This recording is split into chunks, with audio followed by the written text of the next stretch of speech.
you may have noticed a little theme running through tonight's show, and that was partly by accident or just what was going on in the world. But the theme is the politicisation of our criminal justice systems and the judiciary more generally. So it was quite a surprise, but probably shouldn't have been, when I saw the front page story on the Australian newspaper's website yesterday about how a prominent New South Wales Supreme Court judge, not a lower court judge, a Supreme Court judge, accused an elected member of Parliament of racism in an email that he just decided to write to the MP out of the blue. Separation of powers? Anyone? Separation of powers? What's separation of powers?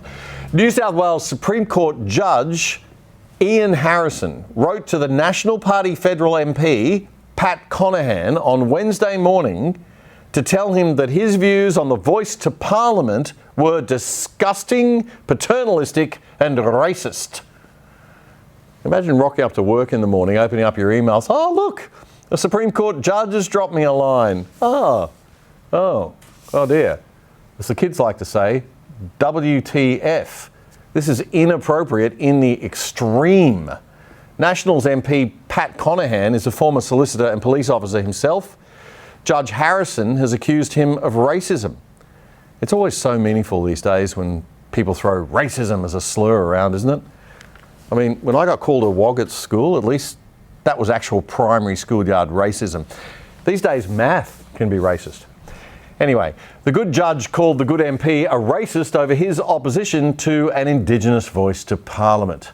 This followed a speech to Parliament by Mr Conahan, the member for the New South Wales seat of Cowper, which takes in Coffs Harbour, that he made on Tuesday night. And in the speech, Mr Conahan said those attacking a no vote on the basis that it denied historical atrocities were being, quote, recklessly dismissive and would only encourage Australians to vote on emotion rather than logic.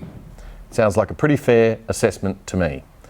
Mr Conahan told The Australian that he was astounded when he got the email from the judge, and he contacted senior counsel right away. That's a senior lawyer. And the lawyer hit the nail on the head. He immediately expressed concerns about the constitutional ramifications of such correspondence being sent by a senior member of the judiciary. Mr Conahan said, "Everyone is entitled to their point of view, but I found it extraordinary, and when I received it, my mind immediately turned to the separation of powers under the same constitution." Yes, the lines are getting blurrier and blurrier every day, and it's not healthy. And that is all for this week. We'll catch you next Friday for The Other Side Australia. And don't forget, on Tuesday night, remember, The Other Side interviews, streaming at 6 p.m. and then available on demand at any time thereafter, as always, as is this show. And if you do like our show, remember our saying, don't just like it, share it. We in the independent media really need your active support to keep on doing what we're doing.